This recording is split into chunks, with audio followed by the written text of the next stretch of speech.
Thomas Mack. I'm the acting fire marshal for the city. Okay, so tell me a little bit what's going on here, who's out here, what's happening? Okay, this fire started at 4:19. It was called in at 4:19 this morning by the owner.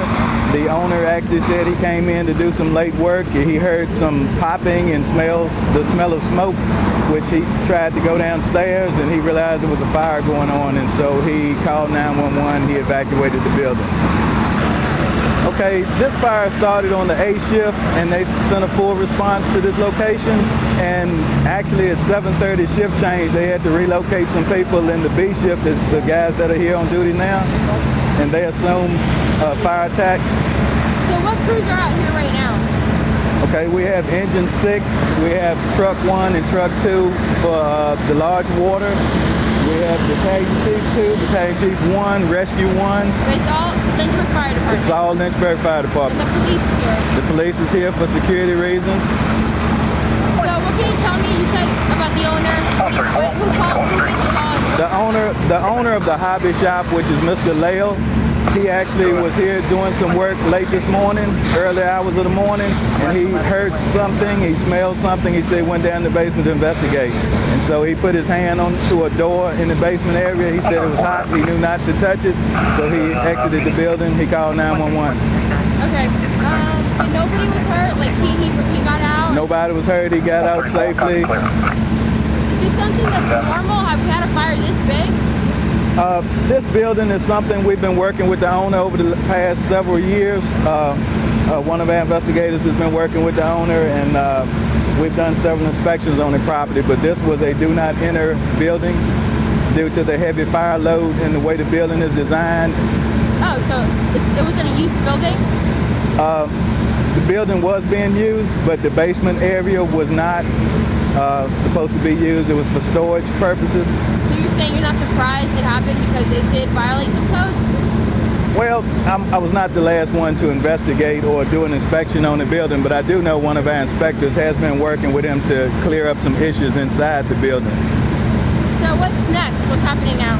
Right now, what they're doing is just trying to contain the fire and protect the child care center next door. We're keeping an eye on that building. There's firefighters on the B side of the structure, which is the left side. And at this point, it's just no one to enter because of safety reasons. Not really. It's just that any bystanders that come out, please respect the barricade that's put up by the fire line tape for their own safety, and not to try to get close to the building at this time. I'm James Lair, the owner of the Collector's Lair in the Vault. Well, we've been in business for 25 years. We've been in this building for about 10 years. We handle all kinds of collectibles and hobbies.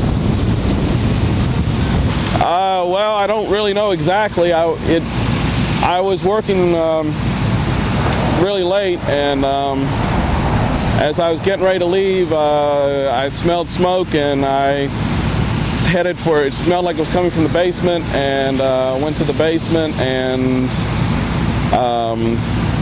the door was closed, but we could hear I could hear a crackling sound.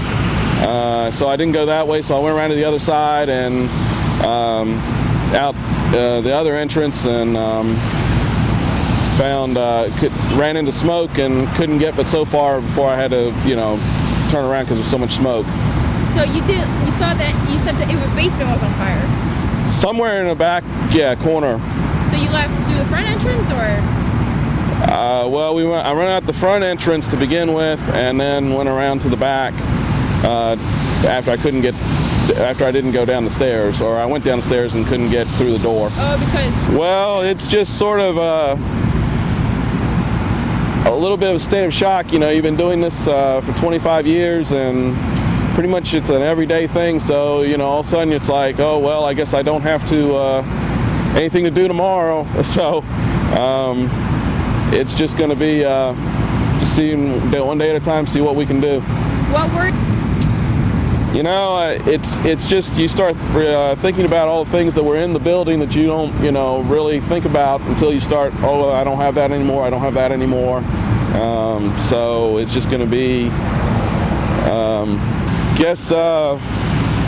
we'll just have to look at it and see what we can do. You know, this is something I've done since I was had the store since I was 17, so it's pretty much all I've ever done. So we'll take a look at it, you know, and see what we're going to do. But you hope to open somewhere new, right? Somewhere else? That'll be probably the plan, yeah. Well, you know, I have long-term roots here, and so I'm probably gonna, you know, I'm pretty well known here, and so I probably wouldn't want to go somewhere else right now. You know, well, I mean, it's always good that, you know, there are people that remember you and think of you, you know, in times like this. So, you know, I'm always happy to see people I know and I'm friends with.